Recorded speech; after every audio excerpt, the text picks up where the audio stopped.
voici de retour pour les virées paradisiaques. Bon alors vous aviez l'habitude dans nos virées de voir des voitures extraordinaires, des V8, des V10, des V12. Aujourd'hui c'est un petit peu différent, un tout petit peu différent, parce que vous allez le voir ici, il n'est pas question de moteur thermique, il est question d'un moteur électrique. Nissan Leaf. Nissan dans sa campagne The Big Turn On tente de convaincre des clients de passer à l'électrique. Alors bon, le but là aujourd'hui c'est quoi? Nissan va devoir me convaincre qu'une Nissan Leaf c'est une voiture intéressante. Alors je vous le dis, c'est vraiment pas gagné parce que moi les voitures électriques, c'est pas trop ma tasse de thé. Alors pour ça, qu'est-ce qu'ils ont fait? Ils ont quand même pris des risques, ils nous ont amené ici, Islay.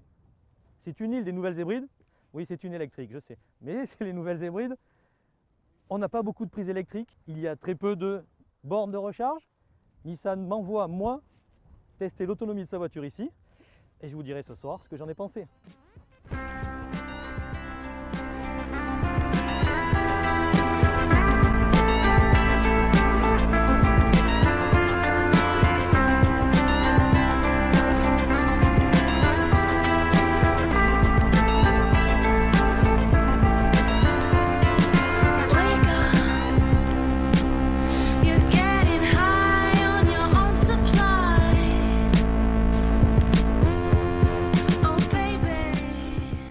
Alors la Nissan Leaf, on peut trouver qu'elle a un design un petit peu particulier, hein, avec son drôle de regard, sa calandre absente, ses fesses un tout petit peu flasques effectivement. Alors ces fesses flasques qui cachent quoi?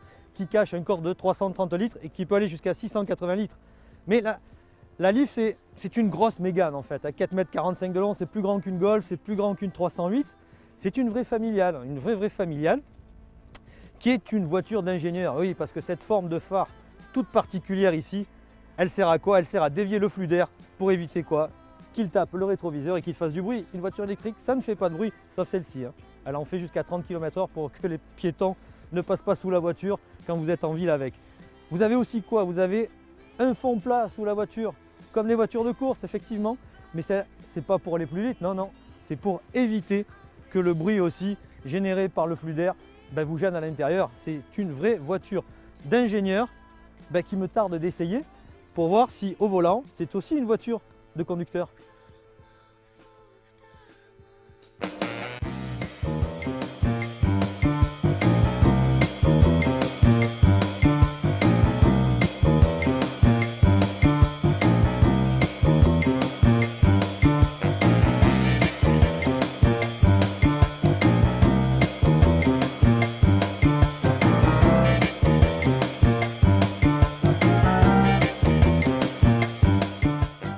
Bon alors au volant, la Leaf c'est quoi? C'est un peu comme le métro, hein, ça fait pas beaucoup de bruit. Ça fait bing. Alors il paraît que jusqu'à 30 km/h, elle émet un bruit à l'extérieur pour prévenir les piétons. Vous avez des feux avant proéminents, si le gars a survécu au choc, vous l'assassinez dans l'instant quand il touche l'optique. Par contre, ça a beau ne pas faire de bruit, à l'intérieur finalement c'est pas mal, c'est agréable. Hein. On s'y fait au fait qu'il n'y ait pas de bruit. On entend le bruit des pneus, mais ça tombe bien parce que c'est une voiture tranquille. Hein. On est super souple, on a une direction, ça se conduit de 2 doigts. On a un amortissement qui est mou, mais c'est pas si flottant que ce qu'on peut le dire. Au niveau de la pêche, de la sensation d'accélération, on a des autos électriques qui sont bien pires que ça, hein, qui sont plus légères et qui sont beaucoup moins puissantes. Là, on a 109 chevaux et 280 Nm, c'est largement suffisant. Hein. Non, on est vraiment pas mal.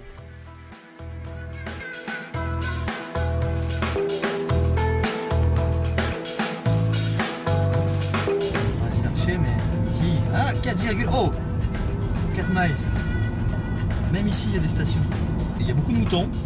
Je sais pas, peut-être que le mouton cache une prise électrique, on ne sait rien.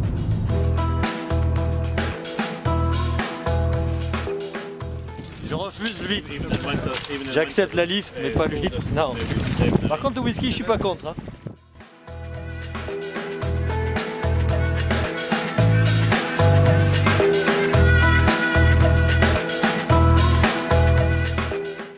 Alors cette Nissan Leaf, après notre virée sur l'île d'Islay et ses distilleries, qu'est-ce qu'on en pense? Bon, c'est pas une voiture qui est faite pour moi, non pas du tout. Hein. Ça reste une voiture électrique, moi l'électrique j'ai un peu de mal. Le syndrome de la bûchette, c'est la chose la plus difficile à admettre pour l'être humain actuellement. La bûchette c'est quoi? C'est le syndrome d'autonomie de la batterie.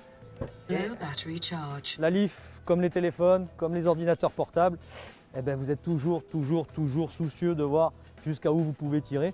Et la Leaf, comme votre téléphone portable, eh ben, elle souffre de ce problème-là.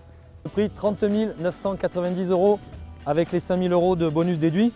C'est quand même une somme, c'est une grosse somme. Personnellement, je n'achèterai pas ça. À ce prix-là, vous avez une Mégane RS neuve, vous avez une Toyota GT 86 neuve, vous avez une Audi A4 avant TDI de 40 000 km d'occasion. C'est quand même mieux pour trimballer la famille, non? Reste une auto très bien étudiée, confortable, familiale. Alors pour partir en vacances, il vous faudra en louer une autre, effectivement. Hein. Vous ne pouvez pas partir en vacances avec une électrique, mais ça reste une voiture d'ingénieur. Et puis si on y réfléchit bien, avec son aéro étudié, avec... il lui manque une chose en fait à cette auto. Hein. Il lui manque une seule chose. Vous allez me dire que je dis ça parce que je suis un amateur de voitures à gros moteur. Mais cette Leaf avec son fond plat, ses feux effilés, il lui manque en gros quoi? Un moteur thermique. Hein.